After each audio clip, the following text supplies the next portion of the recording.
It is a great privilege for me to speak to you today about a subject that has shaped both my personal journey and my life's work, leading sustainable impact through philanthropy. Let me begin with a simple question for all of us. What is philanthropy? Quite simply, philanthropy means the love of humankind expressed through acts of generosity aimed at improving human welfare. But philanthropy is more than generosity. Charity may provide temporary relief. Philanthropy seeks lasting solutions. It is about restoring dignity, creating opportunity, and empowering people to transform their own futures. Across the world, philanthropy has shaped societies by supporting education, healthcare, social justice, and environmental protection. In India, too, philanthropic leadership has transformed millions of lives. One remarkable example of philanthropy leading sustainable social impact is the work of Sulabh International Social Service Organization and its visionary founder, Dr. Vindeshwar Pathak.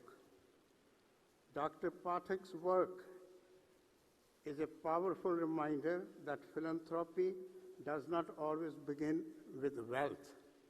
It often begins with empathy. In the late 1960s, India faced a severe sanitation crisis.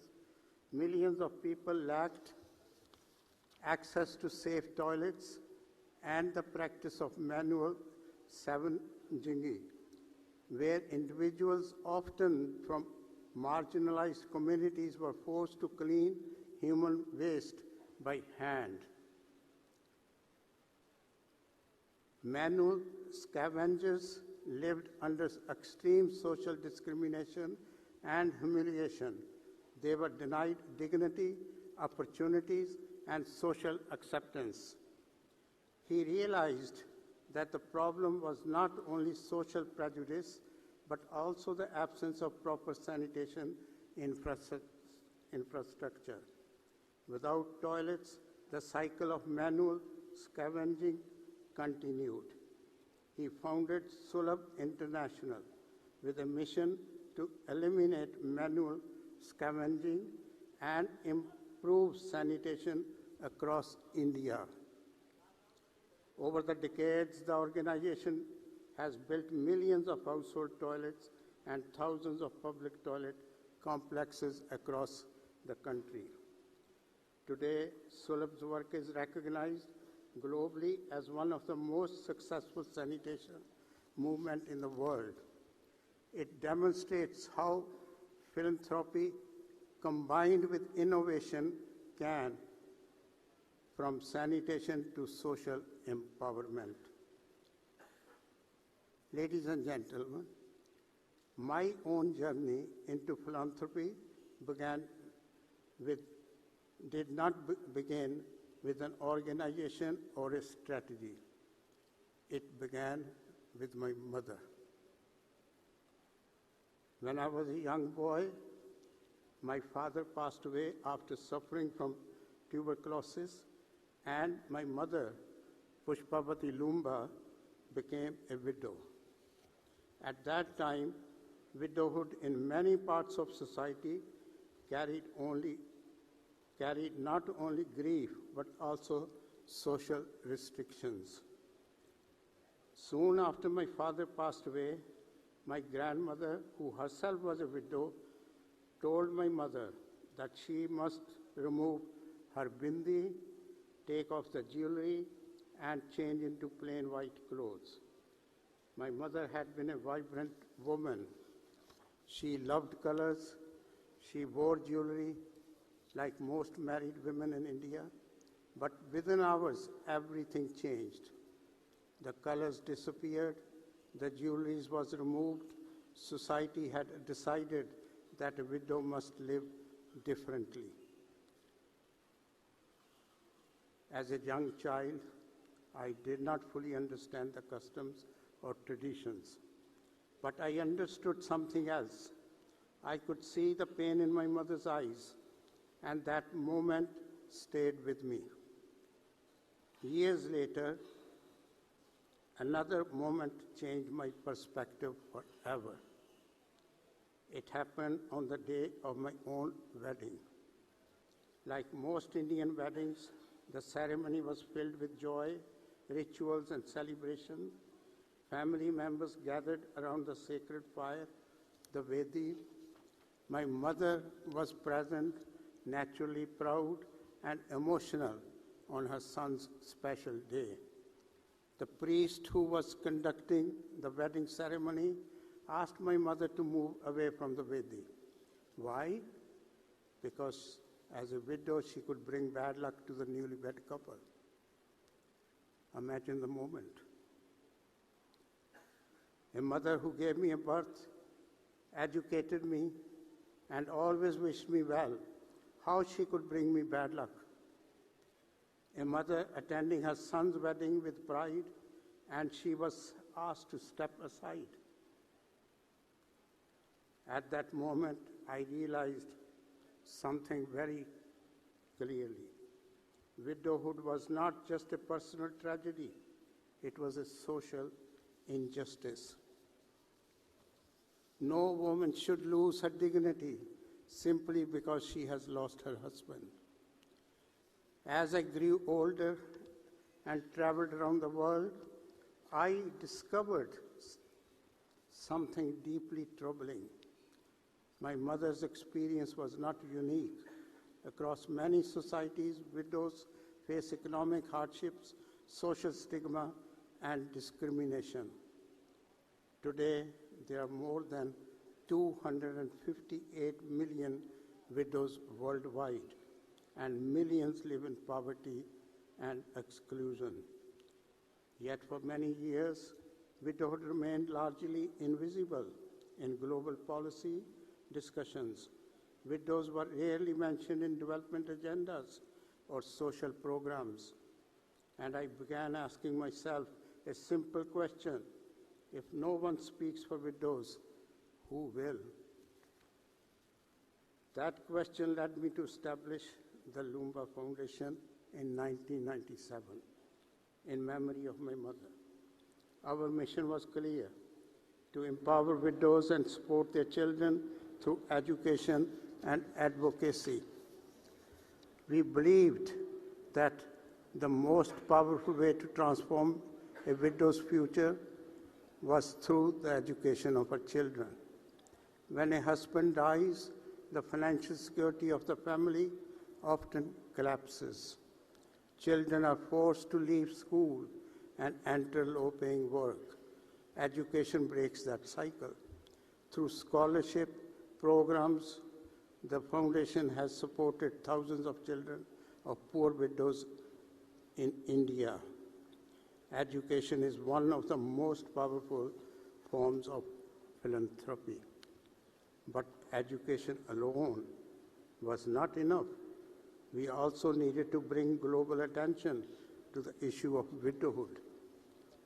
I launched International Widows' Day at the House of Lords in 2005, which takes place every year on 23rd June.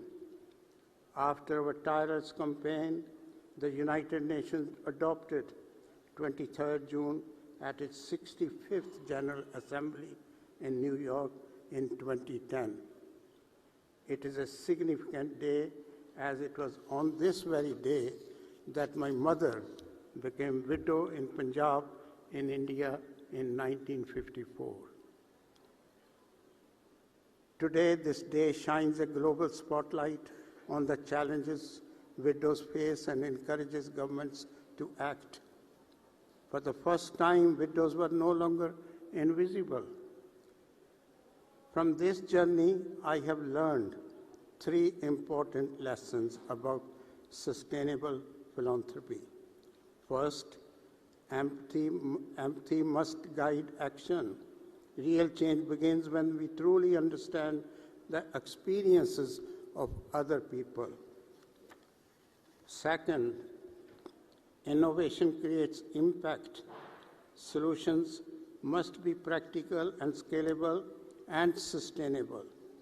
Third, the commitment over time. Transformation does not change. It does change decades of dedication. Ladies and gentlemen, let me ask you a question.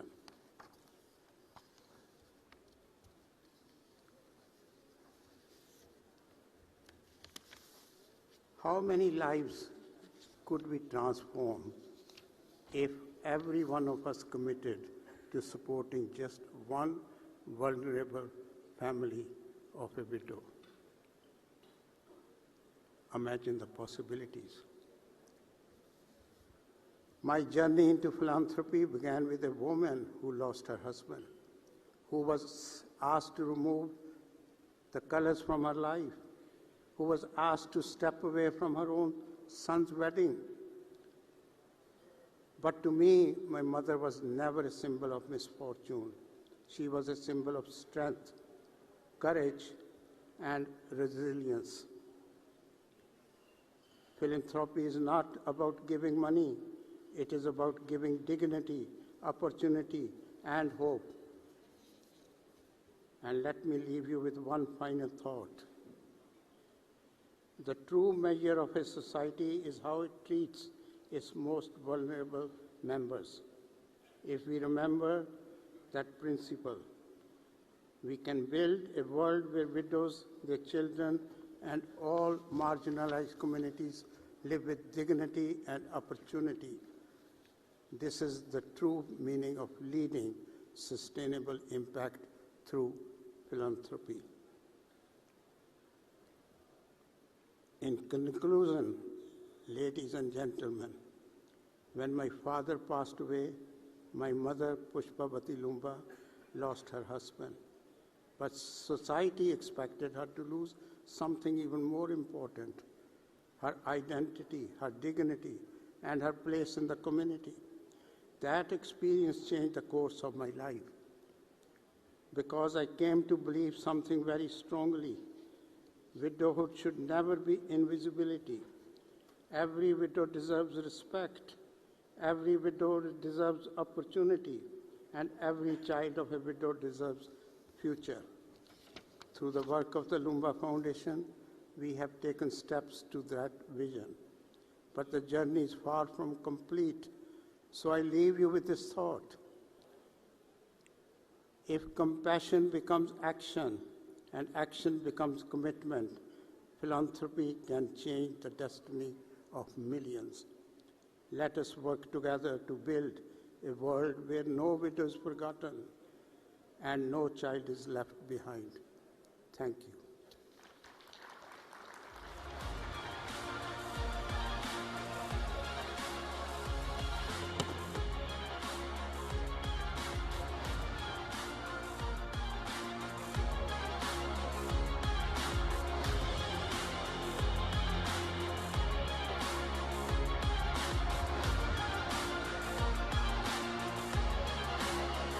Thank you, Lord Loomba, for joining us. Rajinder Paul, Lord Loomba, making an impact, of course, a very topical address in that session as part of our Next in Philanthropy segment. All right, let's quickly now move on to Next in Health Tech. Again, a path-breaking session that, of course, is lined up for you this third evening of the NXT 2026. And for his keynote address, I invite now Director AIMS, Professor M. Srinivas. Could I please have you on stage, Professor Srinivas, for this next session in Next in Health Tech. AIMS, of course, not just renowned in India, but